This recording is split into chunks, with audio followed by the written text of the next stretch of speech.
नमस्कार। जय कल की अवतार सरकार गौशाही प्रमुख प्रतिनिधि शिरोमणि हमारे भगवान सतगुरु सैयद यूनुस अलगोहर के चरणों में कोटि कोटि नमन। सत्य सनातन परिचर्चा में आप सबका स्वागत है। सत्य सनातन परिचर्चा में आप सबका स्वागत है और हमारे जो व्यूअरशिप है उनको मैं हार्दिक वेलकम कहती हूँ और जो पहली बार आज जुड़ रहे हैं या जुड़ेंगे तो उनका भी मैं हार्दिक स्वागत करना चाहती हूँ। लंदन से मैं उपस्थित हूँ आपकी सेवा में, नीलिमा प्रभु। आज का विषय जो है वो है नकारात्मक शक्ति, यानी हमारी आसुरी शक्ति जो हमारे शरीर पर जो नाभि का स्थान है वहाँ वास करती है। तो ये नकारात्मक शक्ति को पवित्र करने का प्रोसेस क्या है वो आज का विषय है हमारा। पिछले एपिसोड में हमने बात करी है नकारात्मक शक्ति की और वो क्या है और कहाँ पर वो होती है और उसकी वजह से साधक को क्या क्या सामना करना पड़ता है वो भी हमने चर्चा की थी। लेकिन आज जो है हम विस्तार में हमारे जो पैनलिस्ट है उनकी तरफ हम जाएंगे कुछ विषयों में। तो आज जो है हम चर्चा करेंगे कि वो जो पवित्र उसको करने का यानी प्यूरिफाई करने का जो प्रतिक्रिया है वो क्या है। जैसे कि आपने पिछले एपिसोड में भी सुना था कि ये ऐसी शक्ति है हमारे अंदर कि जिसने भले लोगों को झुका दिया, यानी क्या संत क्या साधु, यहाँ तक कि रावण को भी उसने नहीं छोड़ा और फिर जैसे आप सबको पता है कि वो अंत में उसका विनाश हुआ। तो आइए चलते हैं, ये जो हमारे भीतर ये जो शक्ति है उसको कैसे हम कुछ हद तक काबू में कर पाएंगे और उसको पवित्र करने से हमें क्या लाभ होगा और ये कैसे पवित्र होती है उस तरफ हम चलते हैं। तो इस विषय पर जो हमारे पैनलिस्ट हैं जो बहुत अच्छी तरह इस विषय को जानते हैं वो हमें ये प्रोसेस को समझाएंगे और हम इसको जानने की कोशिश करेंगे और कैसे हम अपने जीवन में परिवर्तन ला सकते हैं ये भी समझेंगे इनके द्वारा। तो आइए चलते हैं हमारे जो पैनलिस्ट हैं। तो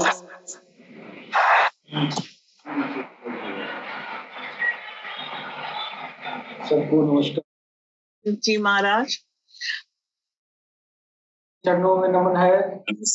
हमारे सच्चिदानंद जी को चरणों में मैं नमस्कार करता हूँ।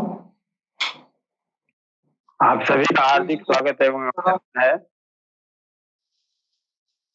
सबका स्वागत है, सबको नमस्कार। जी नमस्कार।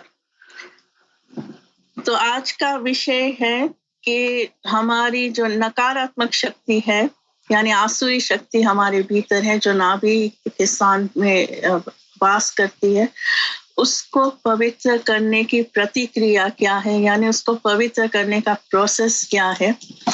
तो हम पहले प्रश्न की ओर जाएंगे। तो पहला प्रश्न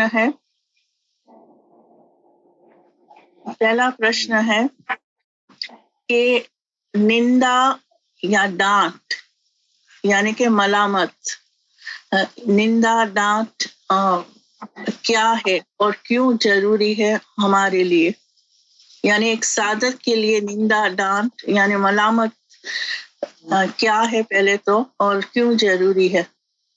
जी स्वामी जी, पहले स्वामी जी की तरफ जाएंगे, फिर सच्चिदानंद जी की तरफ जाएंगे और फिर राजेंद्र भाई की संत राजेंद्र निगम जी की तरफ जाएंगे। हमारे इस प्रोग्राम को सुनने वाले सब दर्शकों को बहुत बहुत हार्दिक स्वागत करते हुए हम पिछले एपिसोड में भी बता चुके हैं, सब पैनलिस्ट और हमारी बहन सब मिलके, कि हमारे शरीर के अंदर नाभि कमल में जो असुर बैठा है, वो असुर इतना चालाक है कि वो विविध प्रकार का रूप धारण करते हुए साधक को गुमराह करता रहता है। तो वो बुराइयां कराता है, तो वो बुराइयां दुनिया के लोगों को दिखती है। जब दुनिया के लोग इस बुराइयों के बारे में हमारे पर जब लानतान करते हैं और बुराइयों के बारे में निंदा करते हैं और हमारे पर ये आक्षेप लगाते हैं कि ये इंसान गलत काम करता है, तो ये जब लोग कहने लगते हैं, उसको मलामत कहा गया है, निंदा कहा गया है। लेकिन वो निंदा कराने का काम तो ये असुर करता है। तो ये असुर जब नाभि कमल में छुपा है, वो ये सारी बुराइयों की जड़ है। वो जब बुराइयां करता है, तब वो बुराइयों के बारे में जब लोग कहते हैं, निंदा करते हैं, उसको मलामत कहते हैं। और वो मलामत लोग जब करते हैं, निंदा करते हैं, लानतान करते हैं, वो इसलिए जरूरी है कि वो करने से ही है हमारा असुर जो है उसकी अकड़ ढीली होती है और वो असुर जो है बुराइयां कम करने लगता है, क्योंकि उसको पता चल जाता है कि लोगों को पता चल गया, अभी मैं ज्यादा बुराइयां कराऊंगा साधक के साथ रहते हुए, साधक से ज्यादा बुराइयां कराऊंगा तो ये मेरी अकड़ ढीली कर देगा। इसलिए ये हमारी ये असुर की अकड़ ढीला करने के लिए ये मलामत यानी कि निंदा और हमारे लानतान लोग करे, ये बहुत जरूरी है। तब जाके साधक अपनी साधना में आगे बढ़ सकता है।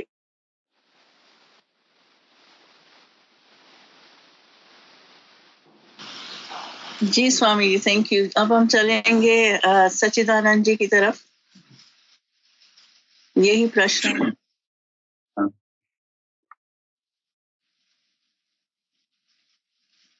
असुर का ये स्वभाव होता है कि वो क्रोध, अहंकार, लोभ, इन सारी चीजों से जीव को आवृत रखता है। और परमात्मा का ये स्वभाव है कि उनके वो करुणा, प्रेम, ये सारी चीजें उपलब्ध कराते हैं। तो अहंकार और क्रोध, ये दो चीजें असुर के द्वारा जीव के मन मस्तिष्क में उत्पन्न की जाती है।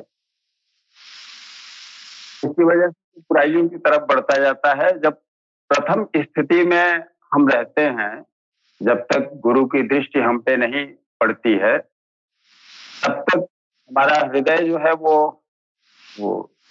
चेतना विहीन या संज्ञा सुनने के लिए उस स्थिति में रहता है और पूरा कब्जा रहता है आसुरी शक्तियों का। काम, क्रोध, मोह, ये सब हावी रहती हैं। तो स्वभाव ही बन जाता है इंसान का हिंसक, क्रोधयुक्त, अहंकार, घमंडी। तो जब लानतान होता है या लोग उलाहना देते हैं, शिकायत करते हैं, निंदा करते हैं, आलोचना करते हैं,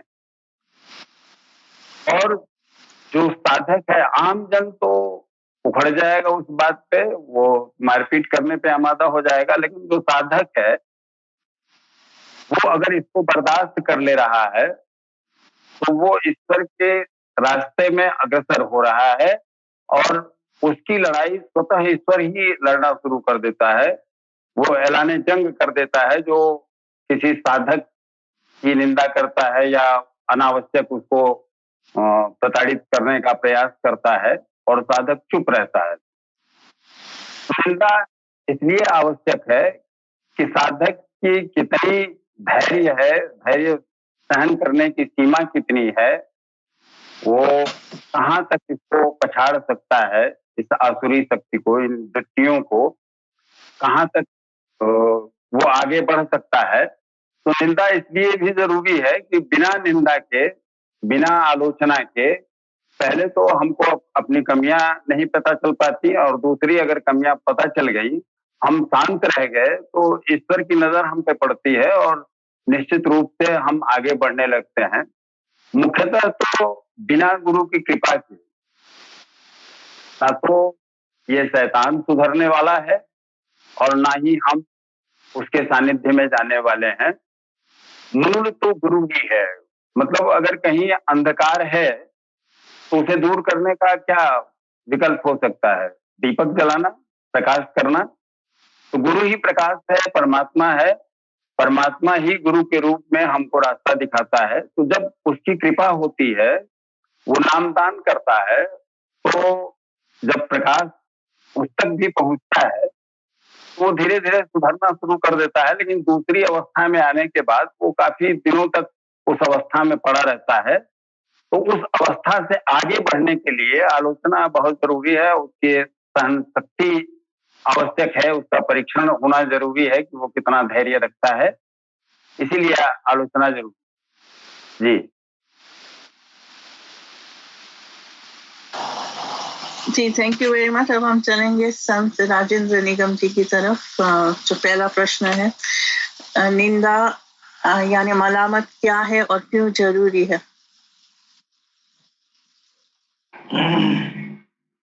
जी दीदी, ये जो है अध्यात्म रास्ते में ये निंदा साधक के लिए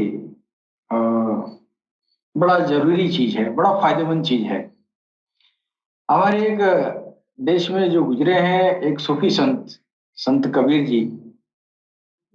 संत कबीर फरमाते हैं कि निंदक नियरे राखियो आंगन कुटी छवाए, बिन पानी साबुन बिना निर्मल करे सुहाए।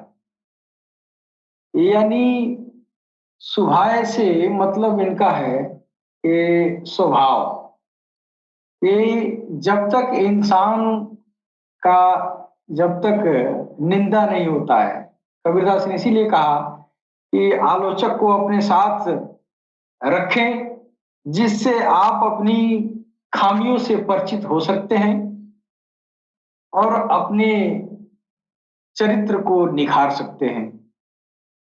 तो कबीरदास ने जो पंक्ति कही है, बड़ा ये जो है महत्वपूर्ण चीज है कि निंदक नीरे राखियो आंगन कुटी छवाए, बिन पानी साबुन बिना निर्मल करे सुभाए।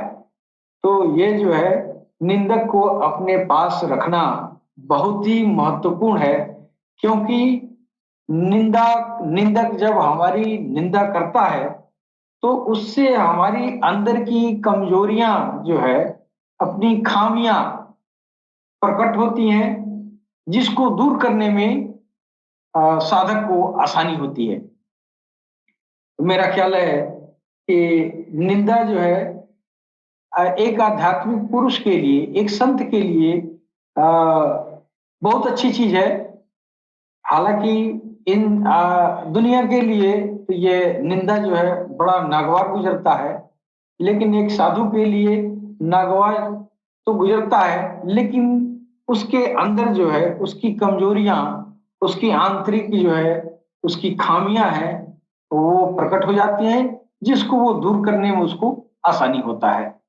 लिहाजा एक साधक के लिए निंदा भी जो है अमृत की तरह काम करता है।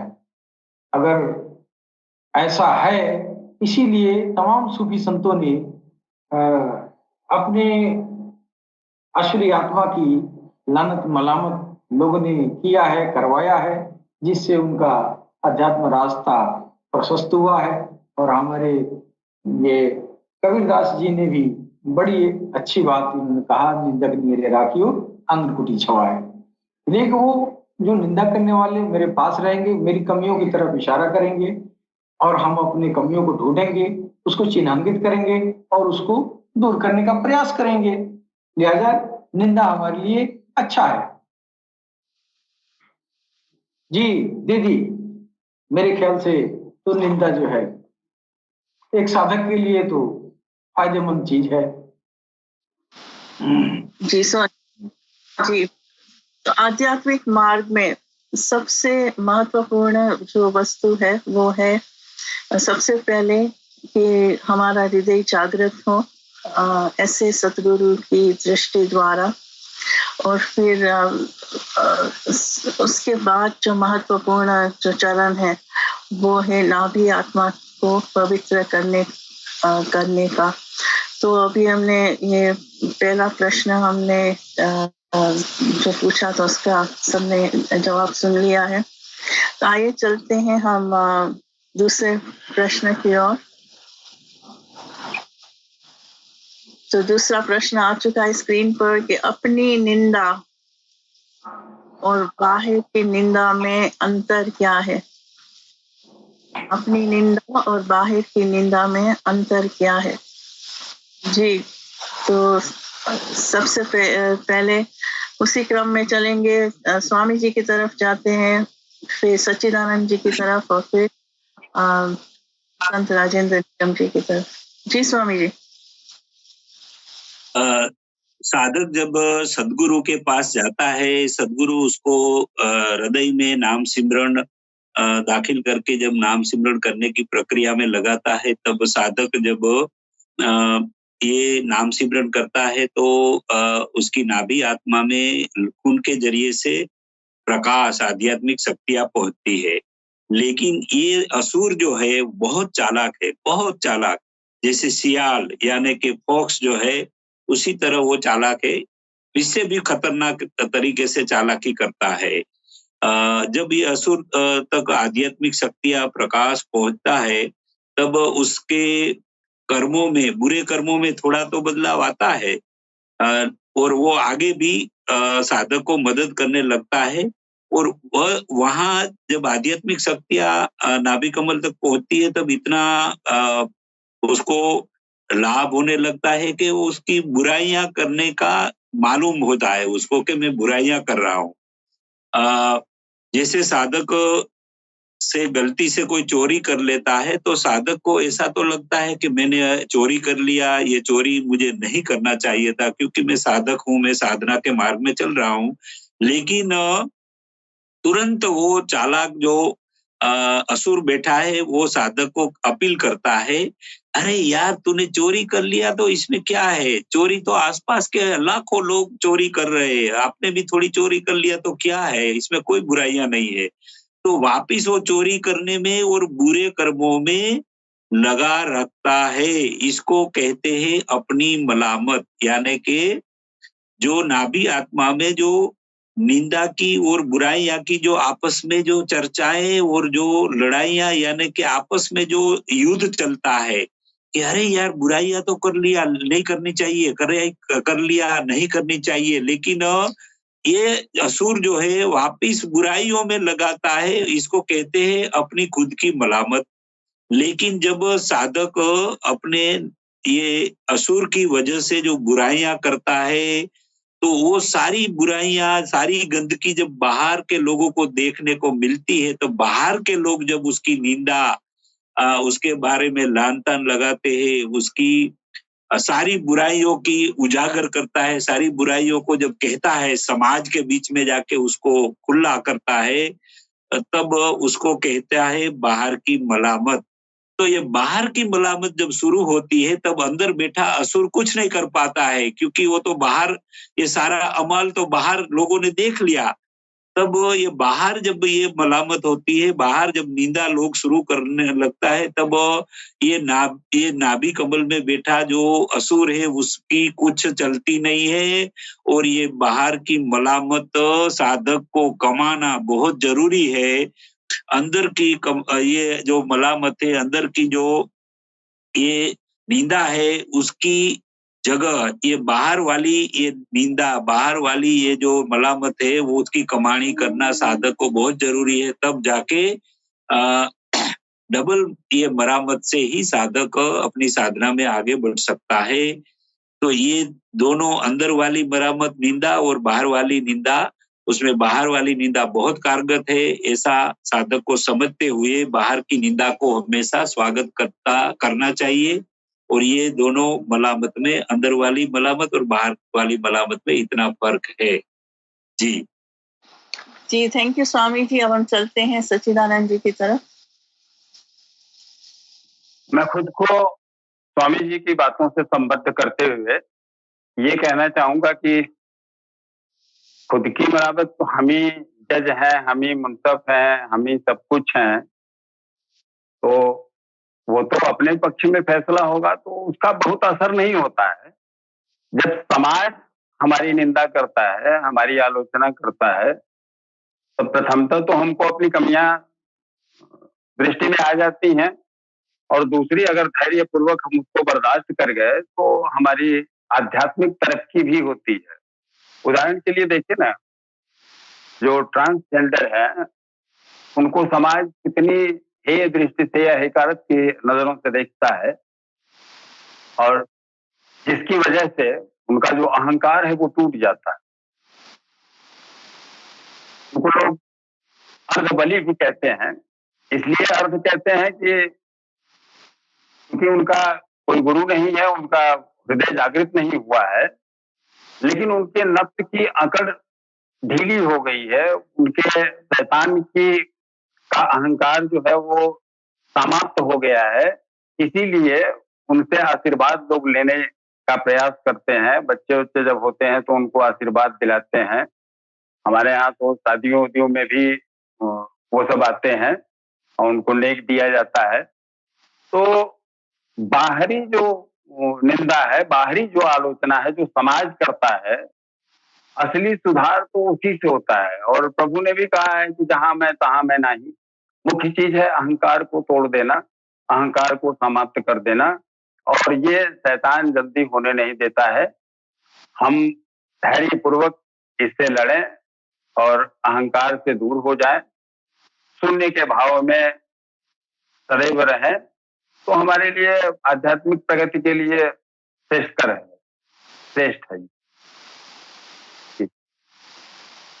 जी, थैंक यू सच्चिदानंद जी। अब हम चलते हैं राजेंद्र निगम जी की तरफ, संत राजेंद्र निगम जी।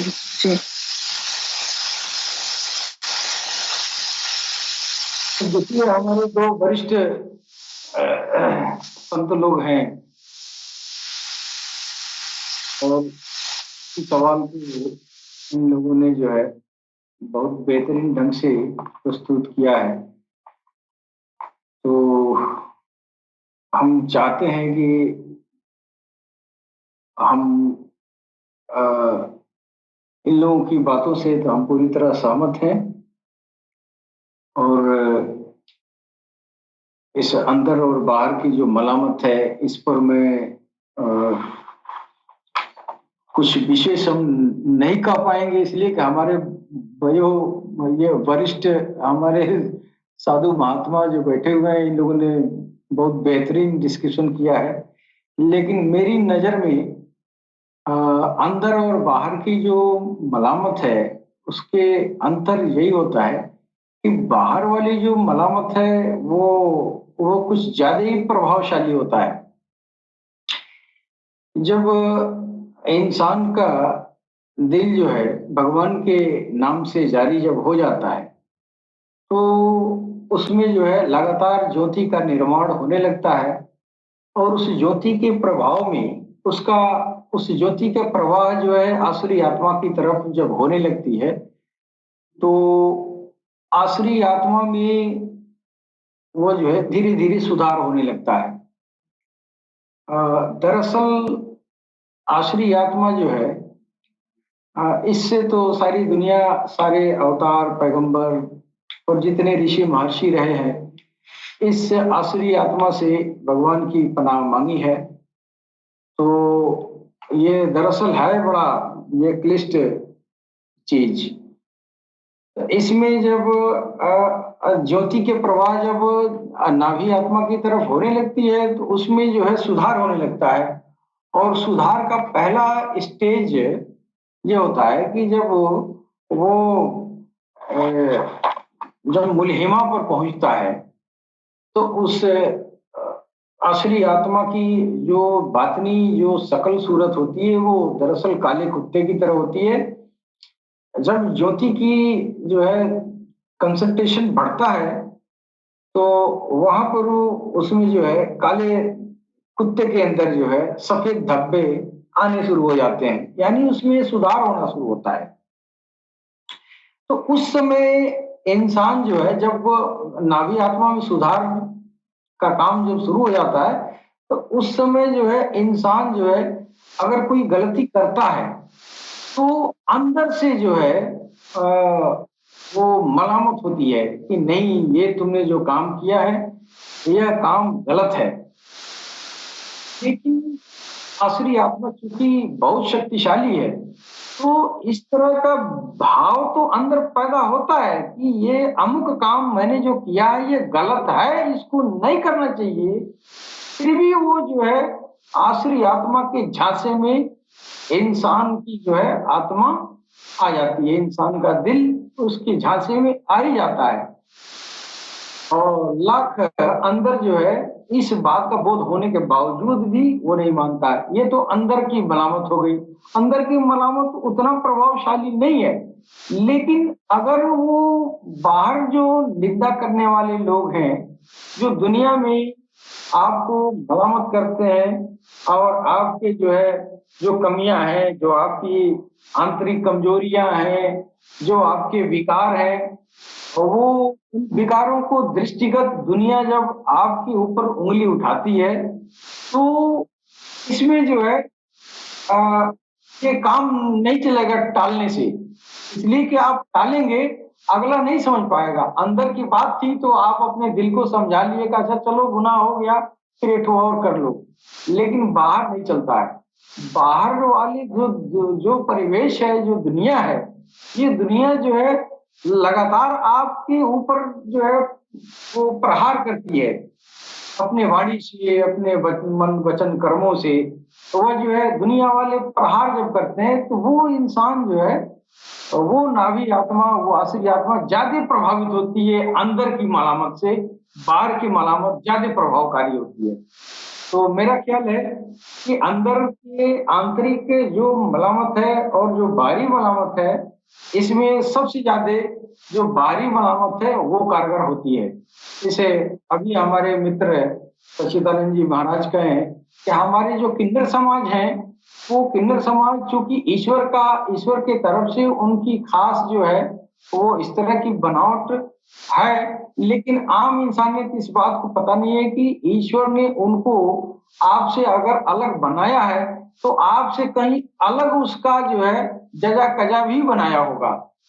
तो हमारे संस्कृति में देखा गया है कि हमारे किन्नर समाज के लोग आशीर्वाद देते हैं और वो जो है इन लोगों को फलता फूलता है, और वो आशीर्वाद जो है क्या है भगवान के ये दरबार में वो जो है प्रार्थना करते हैं कि हमारे जजमान के बालक जो है चिरंजीवी हो, हमारे बालक ये जजमान के जो इनकी सुख समृद्धि बढ़े। तो इस तरह का आशीर्वाद देते हैं और फलता फूलता भी है। लेकिन इसके पीछे एक ये भी कारण ये जो है कि दुनिया वाले जब उनके किन्नर होने पर जब दुनिया वाले उसको उपेक्षा की दृष्टि से देखते हैं तो उसका जो है नफ्स, उसका जो आसुरी आत्मा है वो जो है काबू में आ जाता है। वो कहता है तुम्हारे अंदर जो अकड़ है ये दुनिया वाले तुम्हारी अकड़ को तोड़ रहे हैं, तुम इनसे अलग हो, तुम इनके बराबर के नहीं हो, तो वो तुम्हारे अंदर ऐसा है वैसा है। तो उसके अंदर जो है वो उसके नफ्स की अकड़ टूटती है। जब अकड़ टूटती है तो उस समय उसके अंदर जो है पवित्रता आती है, वो जो है उसके जो है आंतरिक चरित्र में जो है निखार आता है। ये ईश्वर को पसंद है और ईश्वर जो है दुनिया वालों से वो इंसान दूर भागता है, यानी वो किन्नर समाज वो दूर भागता है और ईश्वर के करीब आता है। लिहाजा जो है आम इंसानियत जो गिला करने वाली है या लान तान या निंदा करने वाली है वो तो भगवान से बहुत दूर हो गई, लेकिन भगवान उसके करीब हो गया जिसको दुनिया वाले जो है लान तान करते रहे। इसलिए हमारे समाज के लोग आशीर्वाद देते हैं, लोगों को फलता फूलता है। और मेरा ख्याल है कि इसमें जो है ये मलामत, जो भारी मलामत है, ये मलामत इसमें यही कारण है कि इस मलामत का प्रभावकारी होने की वजह से हमारे ये इंडियन समाज के लोग आधा वली के मानिंद होती ही है। आधा वली अगर उनको जो है जिक्र कल्ब, अगर उनको हृदय का सिमरन कोई पारंगत गुरु मिल जाए तो फिर वो बड़ी आसानी से प्रभु के साक्षात्कार तक पहुंच सकते हैं। लेकिन फिलहाल सिर्फ मलामत मात्र जो है दुनिया की तिरस्कार करने की वजह से उसका नफ्स टूटता है, उसका नफ्स कमजोर होता है, उसकी नाभि आत्मा की अकड़ खत्म होती है और वो ईश्वर के करीब पहुंचने लगता है। सिर्फ उसको एक गुरु का इशारा मिल जाए तो बहुत जल्दी आम इंसानियत के बनी वस्त्र वो ईश्वर के पूर्व में, करीब में, ईश्वर के दोस्ती और मित्रता में जा सकता है। बाहर की जो मलामत है यह अंदर की अपेक्षा बाहर वाली बहुत ही कारगर है। जी बहुत बहुत धन्यवाद। हम सुन रहे थे संत राजेंद्र निगम जी को और उन्होंने बहुत अच्छा वर्णन किया। तो जो भीतर हमें पछतावा होता है कुछ गलत करने पर या बुरा करने पर, तो ये समझा रहे थे कि इतना वो हमारे काम नहीं आता है। वो इसलिए नहीं आता है क्योंकि जो हमारी नाभि आत्मा है वो चतुर है, वो चालाक है। अगर हमें पश्चाताप भी होता है या पछतावा होता है या अंदर से आलोचना होती है तो फिर वो हमें नफ्स ही समझा लेता है, यानी आसुरी शक्ति हमें समझा देती है फिर कि चलो ऐसा हो गया, लेकिन फिर क्या करे, और हमें फिर ज्यादा जो है उस तरफ उस स्टेट में नहीं रखती है, यानी कि ज्यादा क्रिटिसिज्म स्टेट में वो नहीं रखती है।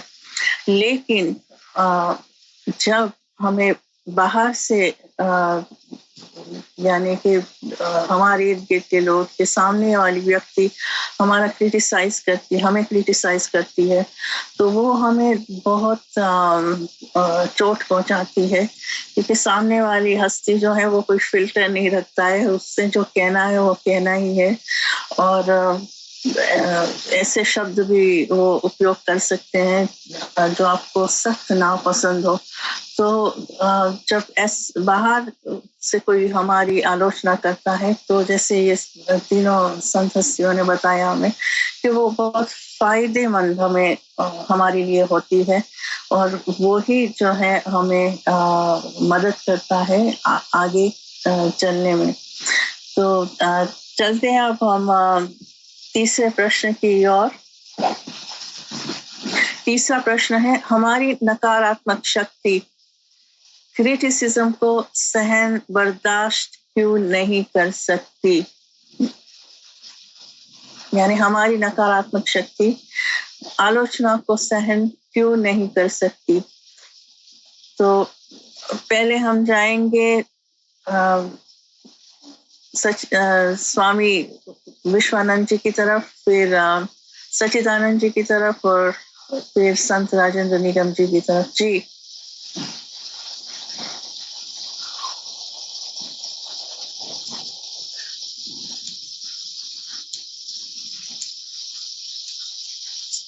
जी पहले हम जाएंगे स्वामी विश्वानंद जी की तरफ।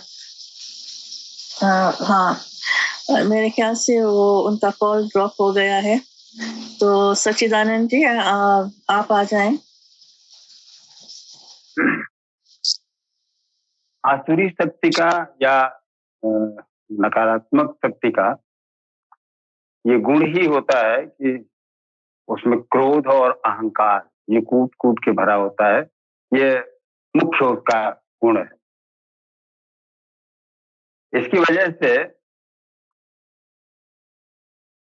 जो हमारी आसुरी शक्ति है वो अपनी किसी भी आलोचना को बर्दाश्त नहीं कर सकती और ना ही करती है, क्योंकि स्वभाव ही उसका हिंसक है, अहंकारी है, वो क्रोधी है। और अगर उसका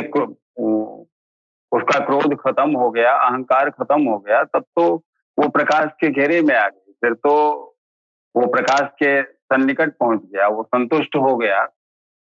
तो जब तक संतुष्ट नहीं होता है तो वो पावर के अंदर, वो सेकंड स्थिति जो है जीव की, जब तक राजेंद्र भाई ने जैसा कहा कि चितकबरा की स्थिति होती है, तो अंधकार से प्रकाश की तरफ जब जाते हैं, रजोगुण और तमोगुण की अधिकता होती है, रजोगुण आने लगता है, तब तक तो ये स्थिति बनी रहती है। और जब तमोगुण पे रजोगुण हावी हो जाता है तो वो धीरे धीरे संतुष्ट होने के दिशा में बढ़ने लगता है और संतुष्ट हो जाता है, फिर परमात्मा के निकट पहुंच जाता है। तो उसका स्वभाव है अहंकार, और इसी वजह से वो अपनी आलोचना बर्दाश्त नहीं कर सकता, क्योंकि ये पर्दा है माया का। माया कहें या आसुरी शक्ति कहें या उसको सूफीज़्म में नफ्स कहें, तीनों एक ही नाम है। तो ये उसका गुण है। अहंकार ही ईश्वर का भोजन है और असुर का अहंकार ही मुख्य गुण है। जी बहुत बहुत धन्यवाद। तो अब हम चलेंगे चौथे प्रश्न की ओर। तो चौथा प्रश्न है, रोजमर्रा जिंदगी में निंदा हो तो कैसे सामना करना चाहिए?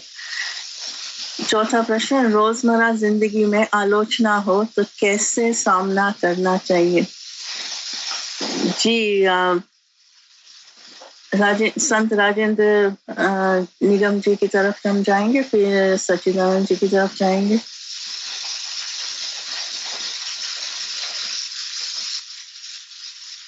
में ये निंदा को सामना करने के लिए या हर आदमी जो है अपनी निंदा का सामना नहीं कर सकता है जब तक उसको किसी सदगुरु की जो है कृपा न हो। जब सदगुरु की कृपा होगी ने तो इंसानियत का दिल जो है वो भगवान के नाम से जारी होगा, और जब भगवान के नाम से इंसानियत का दिल, उसका हृदय जो है जारी होगा, तो उसमें जो है एक तरह की डिवाइन एनर्जी बनती है, उसके अंदर डिविनिटी आती है।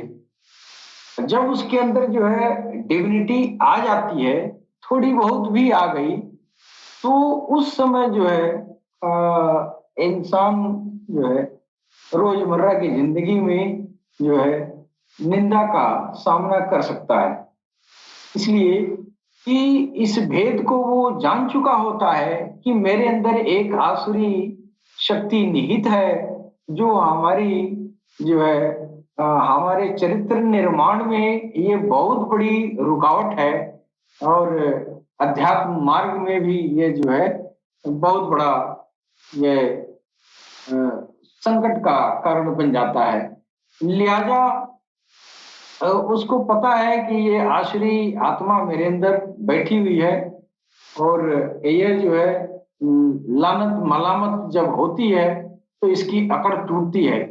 जब इस बात का बोध उस साधक को होगा तो वो जो है दुनिया की जो निंदा जो दुनिया करेगी तो उसके ऊपर प्रभाव नहीं पड़ेगा, फिर वो मुकाबला कर सकता है अपने सामने वाले से। और ऑलरेडी जो साधक है, जो सदगुरु का साथ बात है, वो जानता ही है कि निंदक नियरे राखियो आंगन कुटी छवाए है, बिन पानी साबुन बिना निर्मल करे सुभाए। तो स्वभाव को अपने निर्मल करने के लिए ये जो है बिना साबुन बिना पानी के आप जो है सिर्फ निंदा से या जो है अपने स्वभाव को जो है उसको बना सकता है। तो इस निंदा को रोकने के लिए या सामना करने के लिए, बर्दाश्त करने के लिए दिल में भगवान के नाम की ज्योति जरूरी है। जब तक दिल में भगवान के नाम की ज्योति अंदर दाखिल नहीं है, तब तक जो है अपने नाभि आत्मा से कोई मुकाबला करता नहीं है। अगर अगर वो किसी सदगुरु की नजर नहीं है, उसके अंदर जो है इस बात का बोध नहीं है कि मेरे अंदर कौन शैतान बैठा हुआ है, तो वो जो है उसकी अकड़ आसमान पर होती है। जरा सा भी कोई निंदा करता है तो ये जो है अपने ताकत के मुताबिक हर स्तर पर उतर जाता है।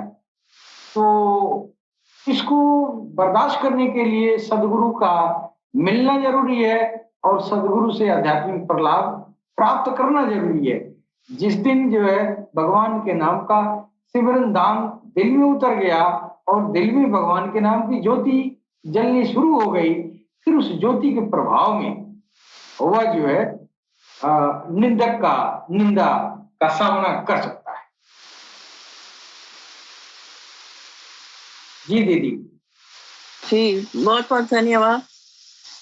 अब हम चलते हैं सच्चिदानंद जी की तरफ। जी सच्चिदानंद जी। साधु ऐसा चाहिए जैसा सूप स्वभाव, सार सार को गही रहे, होठा दे उड़ाए। अगर कोई आलोचना हमारी करता है या लान तान करता है, निंदा करता है, तो सबसे श्रेयस्कर तो यही है कि हम उसके निरर्थक बातों पे ध्यान ही न दें, चुप रह जाएं। इसका दो फायदा हो, एक तो हम अनावश्यक विवाद से बच जाएंगे, दूसरी हमारी आध्यात्मिक तरक्की भी होगी, क्योंकि हमने बिना शब्द बोले उसकी सारी बातों को सह लिया, हमारे अंदर वो धैर्य आ गया। इसकी वजह से गुरु की नजरों में हम आ जाते हैं, परमात्मा की नजरों में आ जाते हैं। ये फूका पिटा हुआ है, बर्दाश्त कर सकता है, इसको कुछ स्वरूप दिया जा सकता है, घटा या कब बनाया जा सकता है। तो बिना गुरु के वास्तव में संभव नहीं है। गुरु ही सब कराता है, प्रेरणा वही देता है। तो उलझ जाना है या सुलझ जाना है तो वही उलझाता है, वही सुलझाता है, नफ्स को भी वही दुरुस्त करता है। तो रोजमर्रा के जीवन में हमारा यह धर्म है कि गुरु की छत्र छाया में रहते क्या मौन धारण करने, कुछ न बोले। अगर कोई तनाव पक रहा है तो हम चुप रह जाए। गांधी जी ने भी कहा कि अगर कोई एक गाल पे मारता है तो तुम दूसरा गाल भी कर दो, वो भी मार, उस गाल पे भी मारना। तो उसके पीछे उनका तप था, इसीलिए उनको महात्मा कहा। महात्मा का स्वभाव ये होना चाहिए कि वो चुप रह के बर्दाश्त कर। जी बहुत बहुत धन्यवाद सच्चिदानंद जी। स्वामी जी स्वामी जी ड्रॉप हो गए हैं क्योंकि मुझे लगता है उनकी तरफ इलेक्ट्रिसिटी नहीं है, बिजली चली गई है। तो हम उम्मीद करते हैं कि थोड़ी देर में वो हमें ज्वाइन कर लें, लेकिन तब तक जो है हम चौथे प्रश्न की ओर जाते हैं, नेक्स्ट क्वेश्चन की ओर जाते हैं। पांचवा प्रश्न है कि आलोचना, निंदा यानी मलामत का फायदा क्या है मनुष्य को? आलोचना का फायदा क्या है मनुष्य को? जी पहले हम जाएंगे सच्चिदानंद जी की तरफ और फिर संत राजेंद्र निगम जी की तरफ। के दो ही फायदे हैं, एक तो हमारी आध्यात्मिक उन्नति होती है और हम में धैर्य बढ़ता है।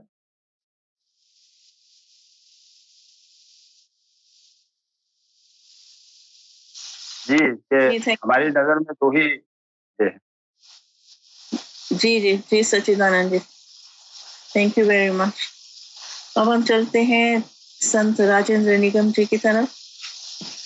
निंदा का फायदा क्या है मनुष्य को?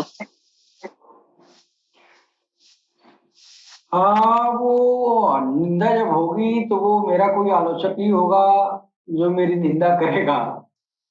तो आलोचक जो अपने आलोचक होते हैं, वो अपने आलोचकों को साथ में रखने से जो है हमारे जो अंदर जो खामियां हैं, जो मेरी बुराइयां हैं, उससे हम परिचित होते हैं।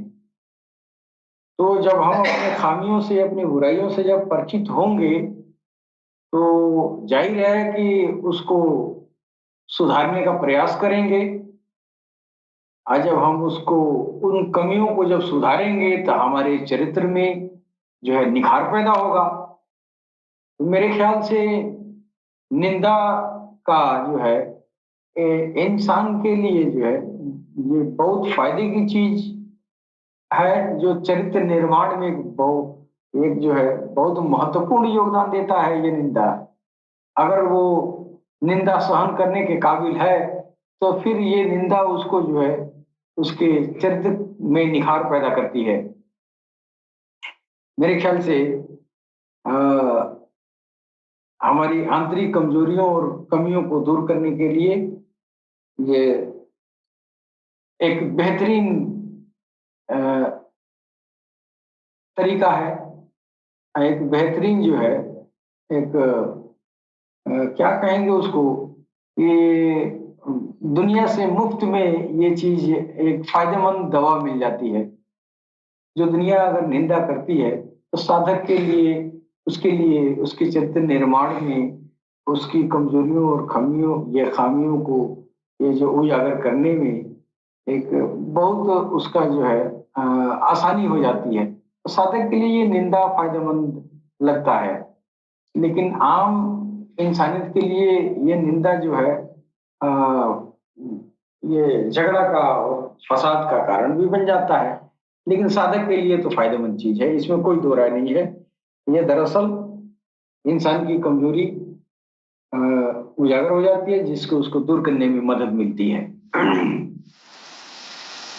ये देखिए। जी बहुत बहुत धन्यवाद संत राजेंद्र निगम जी। तो कैसे इसका सामना करना चाहिए जब आलोचना होती है, ये भी हमने सुना। और जो सतगुरु, हमारे सतगुरु सौगत हैं, वो बताते हैं कि जब आलोचना होती है तो उस समय हमें धैर्य रखना चाहिए और उसको रेजिस्ट नहीं करना चाहिए, यानी उसको रिजेक्ट नहीं करना चाहिए। वो उस प्रोसेस से आप अपने आप को गुजरने दे। और जब हम उससे गुजरते हैं तो हमें जो फायदा होता है, हमें जो लाभ होता है, वो ये होता है कि हमारी नाभि आत्मा फिर उससे कमजोर होती है और हमारी जो तरक्की है, यानी प्रोग्रेस उससे होती है। तो आइए चलते हैं आखिरी प्रश्न और छठा प्रश्न जो है वो ये है कि दो तरह की सफलता क्या है? दो तरह की सफलता क्या है और तरक्की का राज क्या है? तो हम जाएंगे सच्चिदानंद जी की तरफ और उसके बाद संत राजेंद्र निगम जी की तरफ। जी सच्चिदानंद जी। तरक्की का राज तो हमारा धैर्य है, हमारी सहनशीलता ही है। हमारा अहंकार पे, क्रोध पे नियंत्रण पा लेना है। और दूसरा कि हम अंधकार से बाहर निकल आते हैं। हम सतगुरु के नजरों से हम प्रकाश में आ जाते हैं और उस प्रकाश का आनंद लेते हैं। जो पूरी दुनिया जिस आनंद को ढूंढ रही है प्रकृति के अपूर्ण चीजों में, अपूर्ण वस्तुओं में, वो हम समझते हैं कि यही आनंद है, धन दौलत, गाड़ी घोड़ा वगैरह वगैरह, ये सब की सब अपूर्ण चीजें हैं और यहीं रह जानी है। हम इसी में अपने आनंद को समझते हैं कि यही आनंद है। लेकिन जो वास्तविक आनंद है, जो एक रस आनंद है, जो कभी भी न कम होता है न कभी ज्यादा होता है, उस परमात्मा तत्व का मिलन ही है, उस प्रकाश से मिलन ही है। तो हमारा सबसे बड़ा फायदा तो ये हो जाता है कि जब अहंकार टूटता है शैतान का या आसुरी शक्ति का, वो संतुष्ट हो जाता है, तो वो हमारा सहायक हो जाता है और हमारे लिए वो एक माध्यम बन जाता है, एक वाहन बन जाता है हमारी यात्रा को तय कराने के लिए, सदगुरु तक, उस प्रकाश पुंज तक पहुंचने के लिए। यही दोनों फायदे होते हैं। अंधकार से पीछा छूटता है, प्रकाश में हम आ जाते हैं, जो हमारा लक्ष्य है। जी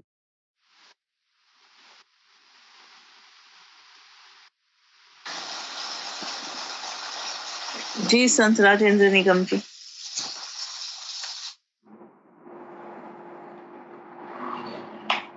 दो तरह की सफलता क्या है? सवाल जरा फिर दोहराइए, हमने ध्यान दिया है। संत राजेंद्र निगम जी से मैं विनती करूंगी कि पहले हम स्वामी जी को लेंगे। अच्छा। और जी, और फिर आप आ जाएगा। स्वामी जी आ चुके। स्वामी जी, हम छठे प्रश्न पर अभी है और छठा प्रश्न जो है वो ये कि दो प्रकार की तरक्की, दो प्रकार की सफलता क्या है और तरक्की का राह क्या है? जी, इस दुनिया में रहते हुए अगर कामयाबी होना है तो हमारा जो असुर है, नाभि कमल में जो बैठा है, उसको आध्यात्मिक प्रकाश से, आध्यात्मिक शक्तियों से पहले पवित्र करना पड़ता है। तब जाके ये असुर जो है इस दुनिया में भटकाता नहीं है, ये दुनिया की बुराइयां नहीं कराता है। इसीलिए अगर इस दुनिया में रहते हुए इस दुनियावी हमको कामयाबी होना है, सफल होना है, तो ये असुर को हमको पवित्र करना पड़ेगा। और दूसरे तरीके की जो कामयाबी है वो हमारी आखिरत वाली जिंदगी, यानी कि शरीर छोड़ने के बाद जब हम हमारी आखिरत वाली जिंदगी को अगर काम करना चाहते हैं, तो हमारा जो हृदय कमल में जो जीवात्मा बैठा है, वो हृदय कमल को आध्यात्मिक शक्तियों से पावरफुल करना पड़ेगा। तब जाके हमारे हृदय कमल में जो जीवात्मा बैठा है इसको अगर पवित्र कर लेंगे, हमारी जीवात्मा को शक्ति संपन्न कर लेंगे, तब जाके ये आत्मा प्रकाशवान होके परमेश्वर तक जाके मिलने के लिए लायक बन जाता है। जब हम ये हृदय को बेदार करेंगे, हृदय को शक्तिवान करेंगे, तब जाके हम परमेश्वर तक हमारी आत्मा को पहुंचा पाएंगे और परमेश्वर के साथ मधुर रिश्ता स्थापित कर पाएंगे। साधक को ये कामयाबी प्राप्त करने के लिए जब परमेश्वर मिल जाता है, वो रास्ता हृदय से ही गुजरता है, तो हृदय को ही पवित्र और मजबूत करना पड़ता है, तब जाके उसको, साधक को मोक्ष की प्राप्ति हो होती है, यानी कि उसकी आत्मा परमेश्वर तक पहुंच पाती है। लेकिन ये सब करने के लिए ये जो असुर बैठा है उसको पवित्र करने के लिए लोहे का चना भी अगर चबाएंगे तो वो भी थोड़ा आसान होगा, हो सकता है। अगर 100 बार हम पैदल अमरनाथ की यात्रा कर ले, जो कैलाश मानसरोवर है वहां जाके हम कैलाश मानसरोवर की पैदल यात्रा खुले नंगे पैर अगर यात्रा कर ले, मेरे ख्याल से स्वामी जी जाके भी गंगा स्नान की आवाज बहुत कट रही है। लेकिन हाँ स्वामी जी, जब आपकी तक आवाज असुर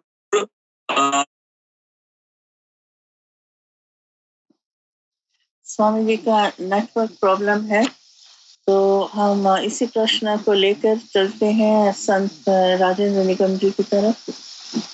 जी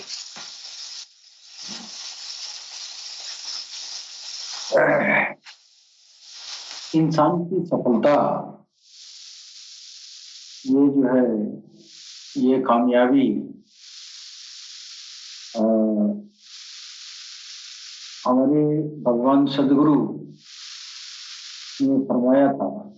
अक्सर बताते ही हैं सरकार, यदि हमारे भगवान सदगुरु कि इंसान की तरक्की का राज जो है उसका आश्री आत्मा का जो है सुधार है। जैसे हम अपने सदगुरु के जुबान से अक्सर सुना करते हैं, मन अराफा नफ्सहू और फकत अराफा रब्बहू, यानी जिसने अपने आश्री आत्मा को ये जो है अपने को पहचान लिया और वो जो है अपने प्रभु तक जो है अपने प्रभु को पहचान लिया, तो ये आश्री आत्मा जो है हमको खुद ही को पहचानने के लिए जो है सबसे बड़ा रोड़ा हमारे रास्ते में ये आसुरी आत्मा है। और ये आसुरी आत्मा की वजह से इंसान अपने को पहचान नहीं पाता है। तो अपने को पहचान लेना हमारी तरक्की है, और इस तरक्की में ये जो है पहला रुकावट, पहला प्रतिरोध हमारा जो है आसुरी आत्मा है। तो हम भगवान सदगुरु के नजरों से उनके द्वारा ये जो है प्रदत्त भगवान का ये सतनाम दिल में जब जाएगा, उसके जरिए जो है हमारी नाभी आत्मा की संतुष्टिकरण होगा, उसमें सुधार होगा। जब सुधार होगा तो हमारा जो है हमारी तरक्की जो है होगी। यानी तरक्की किस में होगा, यानी हमको खुद अपने को पहचानने में ये हमारी इसमें तरक्की होगी। तो पहली बार अगर मेरे दिल में भगवान के नाम का जो है सिमरन जारी हो गया और हमारा आसुरी आत्मा संतुष्टिकरण की तरफ बढ़ने लगी, तो पहली ये हमारी कामयाबी का ये जो है पहला ये पौधान है एक तरह का। तो इंसान जो है भगवान को पहचानने के पहले अपने को पहचानना जरूरी है। जब अपने को पहचानता है तो अपने के पहचान का जो है पहला स्टेप आसुरी आत्मा है। आसुरी आत्मा अगर संतुष्ट हो रही है तो आपकी तरक्की हो गई। किसी ने कहा है कि खुद ही को कर बुलंद इतना कि हर तकदीर से पहले खुदा खुद पूछे कि तेरी ऐ बंदे तेरी रजा क्या है। ऐसा ही कुछ जो है अल्लामा इकबाल साहब ने लिखा है, और ये बड़ी मशहूर पंक्ति है हिंदू, मुसलमान, सिख, ईसाई सारे लोग इस पंक्ति को कहते हैं, लेकिन इसके बारे में गौर और फिक्र जो है बहुत कम इंसानियत करती है कि ये लिखने वाला ने ये कितनी अच्छी बात कही है कि इंसान को अपने को पहचानने के लिए ये अपने अन्नावी आत्मा को संतुष्ट करते हुए आगे बढ़ता है। तो इसी में यही सफलता है इंसान की। पहली सफलता तो पहली कामयाबी तो यही है कि आपके नफ्स संतुष्ट हो जाए। जब आपका नफ्स संतुष्ट होगा तो इसके जो है ये आपके खुद ही का ये पहला दरवाजा आपका आप पार हो गए, आपकी ये सफलता है, आपकी ये हो गई। फिर दूसरा दरवाजा आपका दिल है, तो ये आपकी दूसरी सफलता हो गई। आपका दिल जो है भगवान के नाम से जागृत हो गया, आपके दिल में अखंड संकीर्तन जारी हो गया। तो ये लगातार जो है ज्योति जो है आपके खून में ये जो प्रसारित होती रहेगी, जिससे आपके अंदर जो आपके आसुरी आत्मा की वजह से जो विकार पैदा हुए हैं वो विकार भी दूर होते रहेंगे। तो इंसान की दूसरी सफलता हृदय कमल का खिलना, हृदय में अखंड संकीर्तन का होना है। और ये जो है आखिरी जो सफलता है वो आपकी अनामस्तिष्क की है। तो अनामस्तिष्क जो है खुद ही का आखिरी दरवाजा है। उस दरवाजे पर आदमी जब पहुंच जाता है तो फिर जो है वहां से ईश्वरत्व का जो है प्रारंभ शुरू होता है, प्रारंभ हो जाता है। तो वहां पर जाके पता चलता है कि वहां ये इकबाल साहब की बात चरितार्थ होती है कि खुद ही को कर बुलंद इतना कि खुदा खुद पूछे कि तेरी रजा क्या है।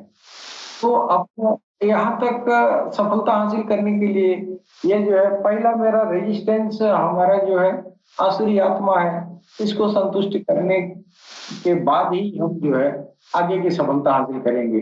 तो पहली सफलता हमारी जो प्रतिरोधक नफ्स है, जो आसुरी आत्मा है, जो इंसान के नाभि में अवस्थित है, जो ये जो है आसुरी प्रवृत्ति पैदा करती है, उसके तमाम सारे किले भी हैं जिसम में।